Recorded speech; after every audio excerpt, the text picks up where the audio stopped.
సరదాగా అందరం కాసేపు కలిసి బయట భోంచేద్దామని మా పిన్ని ఒక రెస్టారెంట్ కి అయితే తీసుకొని వెళ్ళింది.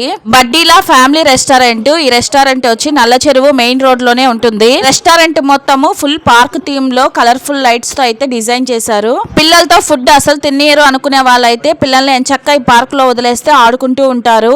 వెళ్ళగానే చిల్లీ గోబీ ఫ్రై అలాగే మష్రూమ్ అయితే చెప్పుకున్నాము. టేస్ట్ అయితే చాలా చాలా బాగుంది. లైట్ గ్రేవీ టైప్ లో స్పైసీగా క్రిస్పీగా తినే కొద్దీ తినాలనిపించేలాగుంది. టేస్ట్ అయితే చాలా చాలా బాగుంది. మా చిట్టుకుట్టే ఎక్కువ స్పైసీ తింది కాబట్టి దానికోసం అయితే మష్రూమ్ ఫ్రై అయితే చెప్పాను. నార్మల్ గా అయితే మా పాప బయట రెస్టారెంట్ లో అసలు తిందు. ఇక్కడైతే చాలా చాలా బాగుందని తినేసింది. ఒక్కొక్కరికి 2 రోటీస్ చొప్పున 10 రోటీస్ అయితే ఆర్డర్ చెప్పాము. అందులో కాంబినేషన్ గా మష్రూమ్ కర్రీ, కాజు కర్రీ అయితే చెప్పాము. కాజు కర్రీ టేస్ట్ అయితే చాలా బాగుంది. నేను ఏ రెస్టారెంట్ లో ఈ టేస్ట్ అయితే తినలేదు. మా పిన్ని వాళ్ళు అయితే ప్యూర్ వెజిటేరియన్. అందుకే మేము అందరం కలిసి వెజిటేరియన్ తిన్నాము. ఇక్కడ చాలా రకాల నాన్ వెజ్ ఫుడ్ కూడా అవైలబుల్ లో ఉంటుంది. ఈ వీడియో నచ్చితే లైక్ చేసి సబ్స్క్రైబ్ చేసుకోండి. Tata bye by.